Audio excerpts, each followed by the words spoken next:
नमस्कार। अभी तक जो भी डिबेट हो रहा है उस पे जो निकल के आ रहा है, दो चीज समझ में आ रही है। एक तो ये आ रहा है कि हरबीर जी का कहना है कि सेल्फ सफिशिएंट, कि हम 98, 97 में 97% हम बाहर से अपना प्रोडक्शन कर रहे थे, और उसके बाद आज सिचुएशन ये आ गई कि हम 66%, आज 160 लाख टन का हम इंपोर्ट कर रहे हैं, जिसमें 85 लाख टन हम आरबीडी इंपोर्ट कर रहे हैं। 36 लाख टन के करीब हम सोया इंपोर्ट कर रहे हैं। मे बी इसमें मैं समझता हूँ 30-40% नॉन जीएम होगा, बाकी 60-70% जीएम होगा। सनफ्लावर हम 28 से 30 लाख टन इंपोर्ट करते हैं। इसका भी कोई बता नहीं सकता कि जीएम आ रहा है नॉन जीएम आ रहा है, बट हाँ कहीं ना कहीं 50-50 का चांसेस है। अदर ऑयल्स कनोला है वो 100% जीएमओ है, 10 लाख टन के करीब करते हैं। इसके अगेंस्ट अगर हम इंडिया की बात करें, डोमेस्टिक क्रॉप की बात करें, तो सोया 18 से 20 लाख टन हम अवेलेबल है हमारा। 110 लाख टन, 100 लाख टन, जिसमें 10 लाख टन हमारा अदर उसके लिए चला जाता है, तो उसमें 18 लाख टन तेल हमारे को मिलता है साल का। ग्राउंडनट से 15 लाख टन तेल मिलता है। मस्टर्ड ऑयल एक ऐसा ऑयल है जो हमारे डोमेस्टिक जो प्रोडक्शन है उसका 50% हमारे को सपोर्ट करता है, 35 से 40 लाख टन। अगर हम 3 साल पीछे चले जाएं तो हमारी जो क्रॉप थी 70 लाख टन के करीब होती थी सरसों की, जो 19-20 में हमारा 85 हुआ, 20-21 में हमारा 95 से 100 हुआ, और पिछले साल 21-22 में 110 लाख टन हमारी मस्टर्ड, क्योंकि ग्रेजुअली बढ़ रहा है। उसकी एक सबसे बड़ी वजह रही कि इंटरनेशनल मार्केट तेज था, और दूसरी वजह रही कि सरसों को एक बहुत बुरा इफेक्ट हुआ था ड्रॉप सी के टाइम। इसमें आर्जीमोन कर दिया, ये कर दिया, कितनी बहुत सारी इन्वेस्टिगेशंस हुई, सब कुछ हुआ। कोई भी आदमी ये नहीं कह सकता कि 5 किलो कहीं से आर्जीमोन लाके तो दिखाए, कोई कहीं अवेलेबल ही नहीं है। वो एक ऐसी मिथ बनाई और सरसों के तेल को हमारा बहुत ज्यादा उसको बदनाम कर दिया, और धीरे धीरे हम आरबीडी की तरफ बढ़ने लगे, सीपीओ आरबीडी, और उसको बढ़ाने लगे। जब आज की अगर हम बात करें तो कोरोना के बाद सरसों के तेल को बहुत बड़ा बूस्ट मिला है। एक समय ऐसा भी देखा है हमने कि इंटरनेशनल मार्केट में अगर 120 रुपए का हमारा को सोया पामोलिन मिलता था, तो हमारा तेल 160 से 170 रुपए किलो बिका है, और लोगों ने खाया है और पसंद किया है।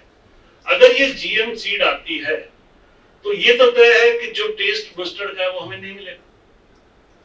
अगर टेस्ट ही नहीं मिलेगा तो हम जो चीज कर रहे हैं उसके लिए बहुत बड़ा हमारे को इसका नुकसान होने वाला है।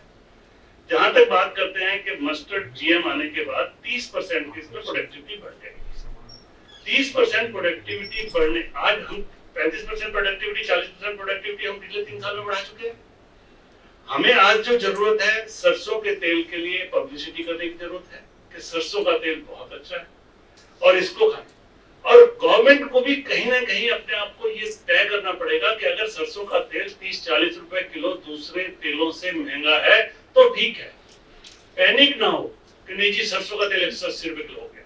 उसमें गवर्नमेंट को भी जरूरी है कि गवर्नमेंट इसके लिए हमारे को सपोर्ट करे कि मस्टर्ड का तेल, मस्टर्ड को सपोर्ट करने के लिए 3 साल में ऐसा कोई हमारे पास सीट नहीं आया जिसकी वजह से हमारी प्रोडक्टिविटी बढ़ी। हमारी प्रोडक्टिविटी बढ़ी है क्योंकि बाजार इंटरनेशनल मार्केट तेज थी, और हमारे सरसों के तेल को बहुत बड़ा सपोर्ट मिला कोविड में कि उसको एक इम्यून बूस्टर और सब कुछ कहा गया।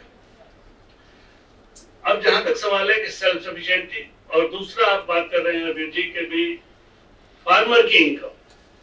अगर हमारा तेल, सरसों का तेल दूसरे तेलों से अलग हो चुका है और सरसों के किसान को पैसा मिलता है, अगर आपका कहना है कि 1200 किलो क्यों हो जबकि वो 2000 किलो का सकता है, तो कहीं ना कहीं अगर आज हमारा 40 रुपए किलो तेल सरसों का ऊंचा है, सरसों हमारी 8000 रुपए या 7500 रुपए बिकती है, तो उसकी वजह है उसका टेस्ट।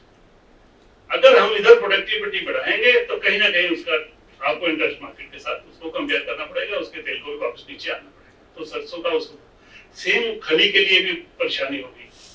दूसरा जहां तक सवाल है कि भाई जो सेल्फ सफिशिएंस है, तो अगर थोड़ा बहुत हमारे को बाहर से मंगाना पड़ रहा है, अगर उसके अगेंस्ट जैसा कि अभी बताया तो सब कि 73,000 करोड़ रुपए का हम एक्सपोर्ट कर रहे हैं, अगर उसके अगेंस्ट अगर हम 1 लाख करोड़ का इंपोर्ट कर भी रहे हैं तो कहीं ना कहीं हनी भी तो खत्म हो गई, और हनी खत्म होगा तो हमारा इंपोर्ट भी कम होगा। वो तो एक्चुअल में नॉन जीएमओ में आएगा और वो वहां पे उसको मिलेगा। अभी बात कर रहे थे प्रफुल्ल जी कि भाई इसका सॉल्यूशन क्या है। तो प्रफुल्ल जी, सॉल्यूशन में बहुत सारी चीजें हैं जो हम कर सकते हैं। बहुत थोड़ा सा समय लूंगा। मॉडल फार्मिंग एक अच्छा सॉल्यूशन है इसके लिए कि हमें किसानों को संगठित करना पड़ेगा और एक मॉडल फार्मिंग का अपनाएगा। हमारी एसोसिएशन है, हमारे अंडर ही काम करती है सॉल्वेंट एक्सटेंशन एसोसिएशन।